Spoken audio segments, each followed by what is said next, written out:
औज़ुबिल्लाहिमिनश्शैतानिर्रजीम बिस्मिल्लाहिर्रहमानिर्रहीम अस्सलामु अलैकुम वरहमतुल्लाहि वबरकातुहू। नाज़रीन इकराम, मैं हूं फैसल सैयद। आप मेरा यूट्यूब चैनल देख रहे हैं। उम्मीद करता हूं आप जहां भी होंगे रब ताला के पनाह में आफियत से होंगे।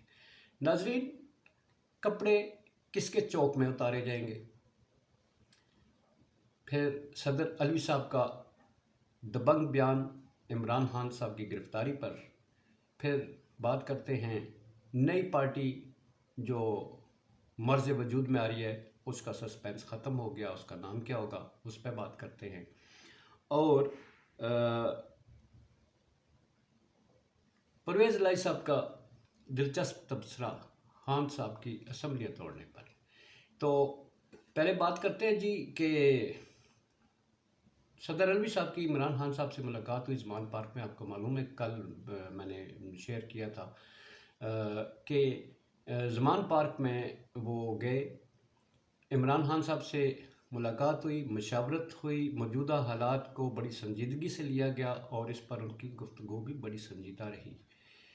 और उस पर उन्होंने अपने ख़दशात का इज़हार किया कि अगर इमरान खान साहब को गिरफ़्तार किया जाता है तो फिर मुल्क में आग लगा देंगे आप। उनकी गिरफ़्तारी मुल्क में आग लगाने के बराबर होगी। उन्होंने हुकूमत को मुतनब्बे कर दिया कि अगर आप ये गलती करेंगे तो आप मुल्क में आग लगा देंगे, आग से खेलने के बराबर होगा। उन्होंने बहुत ही दबंग किस्म की ये अलर्ट जारी की है हुकूमत के लिए। सदर अली साहब, आपको पता है, कमांडर इन चीफ पीएम मसल्ह अफवाज के, वो उधर भी कांटेक्ट में रहते हैं और हुकूमत के लोग भी इनके साथ रब्ते में रहते हैं। तो एक मुल्क के आइनी ओहदा होने के साथ जो हैं वो हालात पर गहरी नज़र रखे हुए हैं।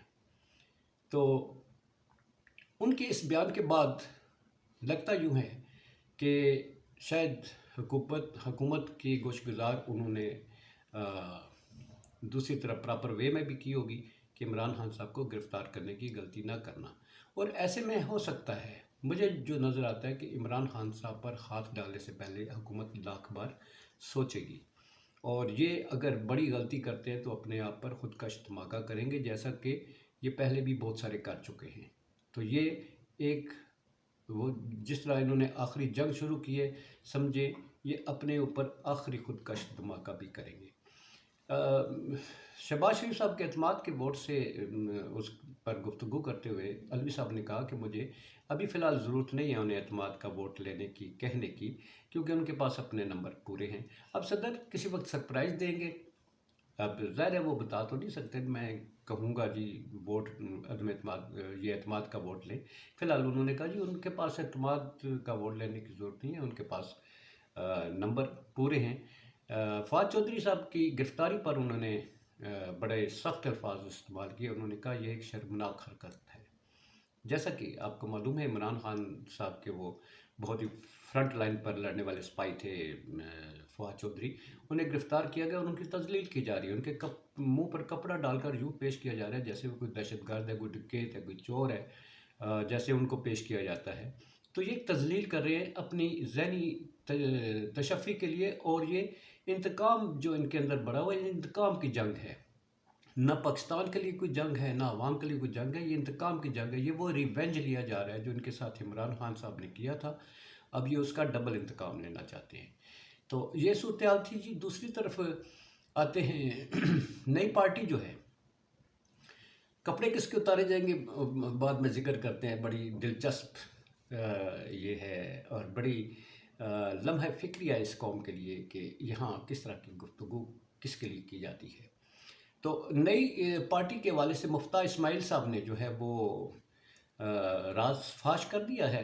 उन्होंने सामने आके कह दिया है कि ये कोई पार्टी नहीं बना रहे।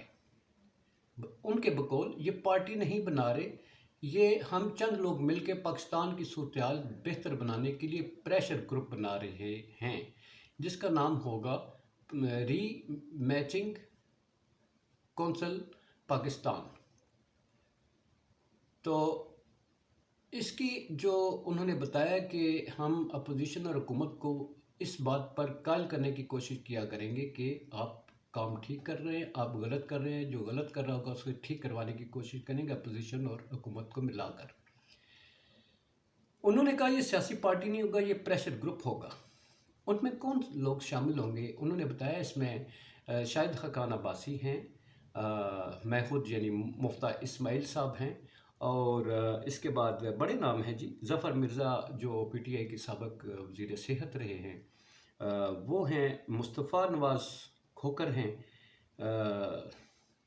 ये वो लोग हैं जो बड़े बड़े नाम हैं। इसके अलावा वो कहते हैं मुतअद्दिद लोग हमसे राब्ते में हैं, हम मुल्क को सही राह पर डालने के लिए जो है प्रेशर को अपनाएंगे, जो हम गलत काम नहीं करेंगे, सही कामों में हौसला अफजाई करेंगे, और सही कामों पर अगर अपोजिशन रोड़े अटकाएगी तो हम उसकी हौसला शिकनी करेंगे और इस बात पर कायल करेंगे कि वह हुकूमत का साथ दें।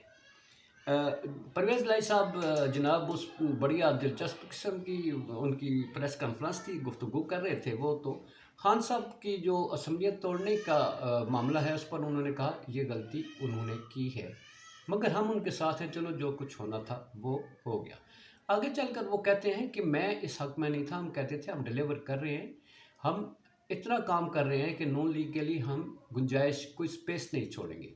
मगर खान साहब के करीब चंद लोग थे जो उन्हें कह रहे थे कि तोड़े जी असम्बलियाँ तोड़वाएं, खान साहब जल्दी करें, देर हो रही है, परवेज़ लाई जो है तो ये नहीं उसमें वो कर रहा, आप तोड़ें, कर गुजरे जो कुछ गुजरना है। तो खान साहब कर चुके, आज जो कुछ उनके बकौल हमारे साथ हो रहा है ये हमारी गलती की वजह से हो रहा है।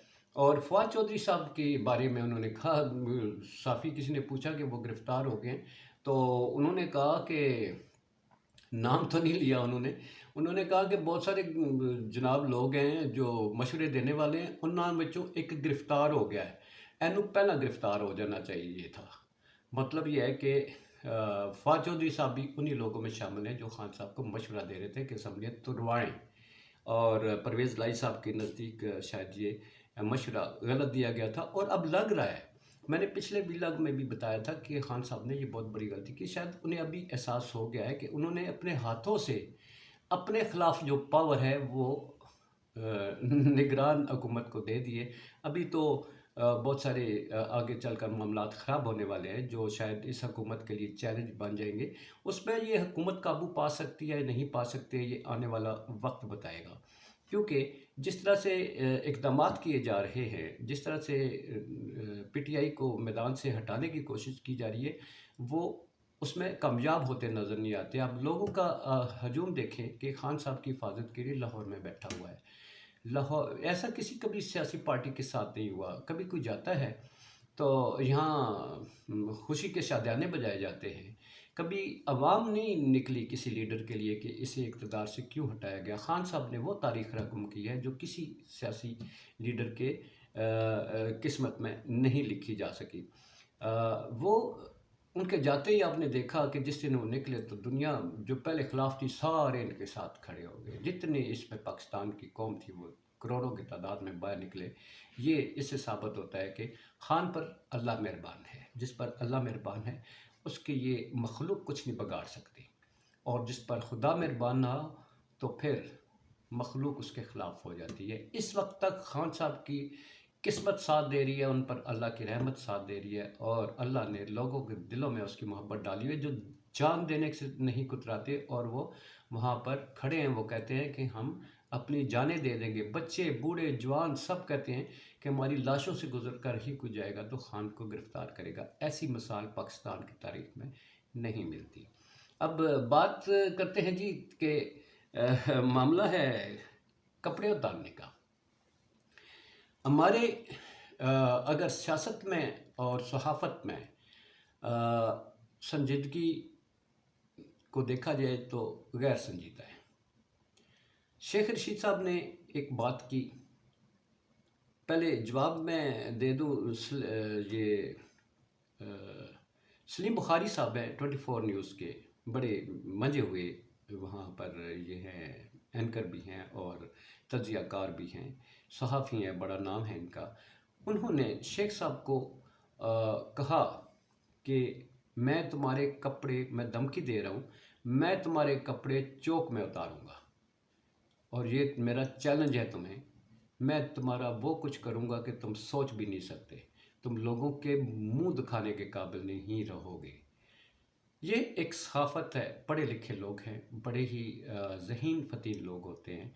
अगर उनके मुंह से ऐसे अल्फाज निकले तो बड़े अजीब लगते हैं, क्योंकि सहाफ़त एक बड़ी दानश्वर लोग होते हैं ना। दानश्वर जो है सुलझे हुए अल्फाज इस्तेमाल करता है, चाहे मुखालफ कुछ अगर लेवल से गिरता है तो दानश्वर उस लेवल पर गिर के बात नहीं करता। शेख रशीद साहब ने एक प्रेस कॉन्फ्रेंस थी, उसमें 24 न्यूज़ चैनल का जो एक सहाफ़ी था, जो आपको मालूम है कि निगरान वज़ीर आला जो है मोहसिन नकवी साहब का चैनल है, तो वो उसने भी सवाल पूछा, तो शेख रशीद ने उस पर बड़ा ही मतलब है उस पर कहा, तेरे चैनल पर थू, तू साफ़ी नहीं है। मतलब है ये गलत किस्म का रवैया है। जैसा कि हमने कंडेम किया था मरियम साहिबा ने, जब एयर वाई का एक वो भी एक प्रेस कॉन्फ्रेंस करनी थी, एयर वाई का वहाँ पर रिपोर्टर आया, उसने अपना जो ही माइक सामने रखा तो मरियम साहब ने कहा था कि ये उठा लो, मैं इस चैनल को पसंद नहीं करती, इस माइक को मेरे सामने से फ़ौरन हटा लें। अब शेख रशीद ज़रा उन्होंने गुफ्तगू ऐसे की कि जो नाकाबिले बर्दाश्त होती है, उन्होंने कहा, थूक करके उन्होंने साथ निगरान वज़ीर आला उन पर भी काफ़ी तनकीद की। सियासतदान हैं, ये इस तरह की ज़बानें इस्तेमाल करते हैं। उसके जवाब में जो सलीम बुखारी साहब हैं, उन्होंने अगर रिएक्शन दिया है, ज़ाहिर है नागवार बात का रिएक्शन होता है, मगर जिस लेवल पर वो हैं, जो उनका अगर दूसरा बदज़ुबान है, तो उस लेवल पर अगर आप भी आकर बात करते हैं तो फिर बात ख़त्म हो जाती है, मुकाबला नहीं रहता ना। आप भी उसी तरह के हैं, आपने जिन ख्यालात का इज़हार किया, आपने कहा मैं कपड़े उतार दूंगा चौक में आकर, मैं तुम्हारा ये कर दूंगा वो कर दूंगा, तो ये ज़ुबान ज़ेब नहीं देती। रिएक्शन तो होता है, मगर लेवल का फ़र्क होता है। तो अब मईशत के हवाले से बात करें तो मईशत तबाह, डॉलर जा रहा है ऊपर। कहते हैं IMF की हर शर्त मान ली गई है, बिजली महंगी होगी, पेट्रोल महंगा होगा, गैस महंगी होगी, लोगों का जीना दोबर होगा, खाना पीना आपकी पहुंच से दूर होता है, तो हो डॉलर चाहिए इस वक्त। तो चलिए जी, देखते हैं आगे आगे होता है क्या। इजाज़त चाहूँगा। पाकिस्तान जिंदाबाद, पाक अफवाज पाइंदाबाद।